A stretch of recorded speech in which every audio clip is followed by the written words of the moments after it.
प्रिय दोस्तों नमस्कार। सबके जीव पर कैला बवाल जुग जुग जिया ए लेखपाल।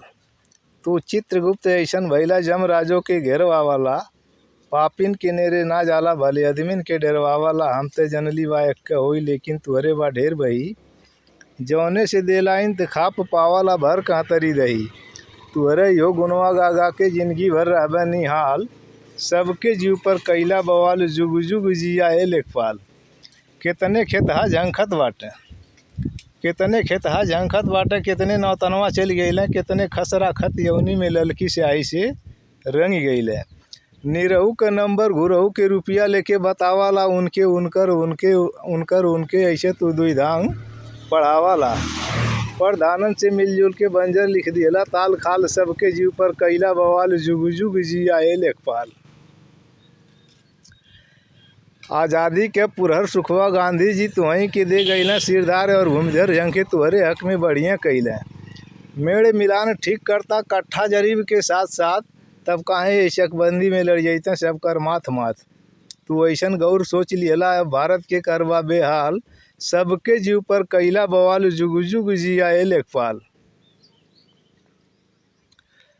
सरकार जवन कुछ सोचे ले ओकर उल्टा कई डाराला, सरकार जवन कुछ सोचे ले ओकर उल्टा कई डाराला। कितने गरीब दुखियन के तलवार कलम से माराला। ई कसैपन कबले निभही आगम अनियार देखाला अब, ये देशवा के नैया डूब जाइए भैया ई तो बतिया साँच जनाला अब। कहवा ई तू जादू सिखला, कहवा ई तू जादू सिखला, कहवा पौला अगम जाल, सबके जीव पर कैला बवाल जुग जुग जिया ए लेखपाल। पुरखन के जोतल खेत जवन दूसरे के कब्जा लिख दियला, बैनामा फेल करा दियला, सिकमी में नाव दर्ज कैला। खुद कास्त बनौला जमन आठ हो गईल मजरुआ कुली बारी, तब्बो पर बजौलही बाटा रुपया खातिर ए पटवारी। तू जेके एक बेर चूस लेला उनके सिंहरत लगला कई साल, सबके जीव पर कैला बवाल जुग जुग जिया ए लेखपाल। सीओ का घर गाँव पर बा,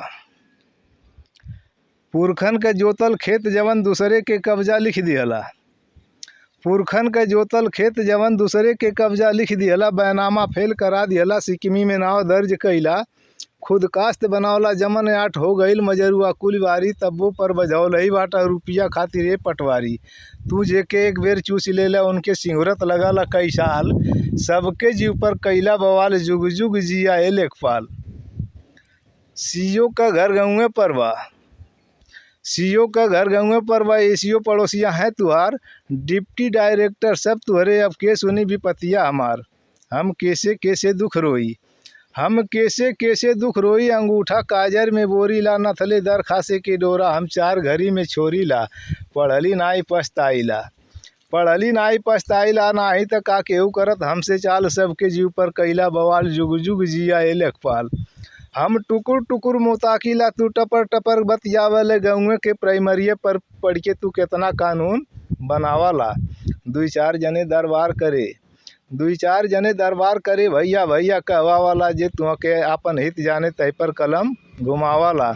हमके तो ऐसन धो दियला, हमके तो ऐसन धो दियला, जौ के रोटी हो गईल मुहाल, सबके जीव पर कैला बवाल जुग जुग जिया ए लेखपाल। कहाँ से हम तुमके घिउ देई, कैसे पहुँचाई तरकारी, पंचायत टैक्स लगौले बा, सिर पर लगान बा सरकारी। बाकी तुमके हम कुछ दे देवे, बाकी तुमके हम कुछ दे देवे, जो लड़का बम्बैया से आई बिन कहले एक जोड़ी जूता हम दे देवे, जो बेटवा हमार ले आई। सबूर करा रब्बी झुकल बा, सबूर करा रब्बी झुकल बा, बहन गड़बड़ बा हाल चाल, सबके जीव पर कैला बवाल जुग जुग जिया ए लेखपाल। उखरल गट्टा बैठौता, उखरल गट्टा बैठौता, जो एक बात हमारी सुन लेता, वही मेड़वा पर के महुआ जो हमरे नावे कह देता। एक पेड़ सिनुरिया आम रहल, ओहू में नावे डारी देता, परिखन का के खेते में जो हमरो बटा फाड़ी देता। अबले हम तुमसे कुछ न कहली, उदय भान निषाद गोरखपुरी के पहला सवाल, सबके जीव पर कैला बवाल जुग जुग जिया ए लेखपाल। पंचों जय जवान जय किसान, कम संतान सुखी किसान परिवार नियोजन, भर पेट भोजन, जय हिंद जय भारत।